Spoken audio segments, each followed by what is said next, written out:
भारत की बनी हुई हम ट्रेन जिसका भैंस के साथ एक्सीडेंट हुआ और उसका आगे का हिस्सा टूट गया और बहुत सारे लोग ऐसी न्यूज़ फैला रहे हैं कि ये ट्रेन जो है वो बहुत ही हल्के मटेरियल से बनी है। लेकिन आज मैं आपको उसका सच और उसके पीछे का लॉजिक में समझाता हूँ। देखो, मान लो कि ये ट्रेन का आगे का हिस्सा है, यानी कि मान लो कि ये ट्रेन का इंजन है। जब ट्रेन इस डायरेक्शन में चलती है तो होता क्या है कि एयर यानी कि हवा उसके साथ टकराती है। सो एक रेजिस्टेंस क्रिएट होता है।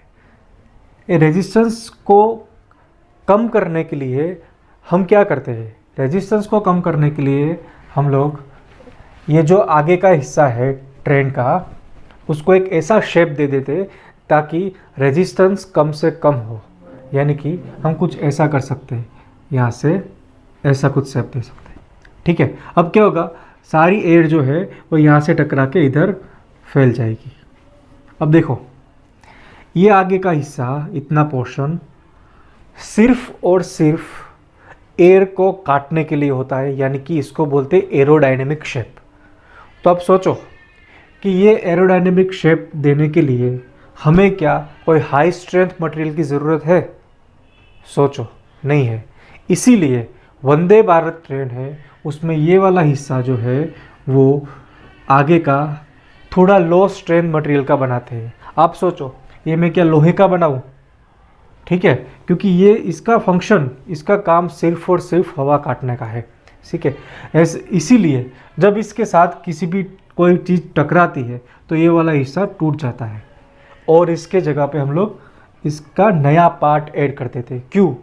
बिकॉज कोई भी छोटी सी चीज़ टकराएगी तो ये इसका शेप में चेंज आ जाएगा और बाद में ये टूटा हुआ शेप कोई किसी काम का नहीं है, उसमें एयर रेजिस्टेंस बढ़ता है।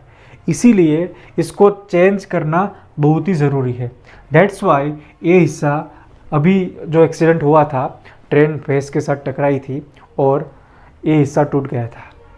इसका यही कारण है, ट्रेन कोई लो स्ट्रेंथ मटेरियल से नहीं बनी है। अंदर से ये पूरी ट्रेन, ये मेन हिस्सा जो ट्रेन का है, इंजन का मेन हिस्सा है, इट इज़ वेरी स्ट्रॉन्ग। सो इसके पीछे का लॉजिक ये है कि सिर्फ एरोडायनेमिक शेप देने के लिए ये ट्रेन का हिस्सा, आगे का हिस्सा बनाया गया है। सो अगर ये वीडियो पसंद आता है तो please like, share and subscribe my channel.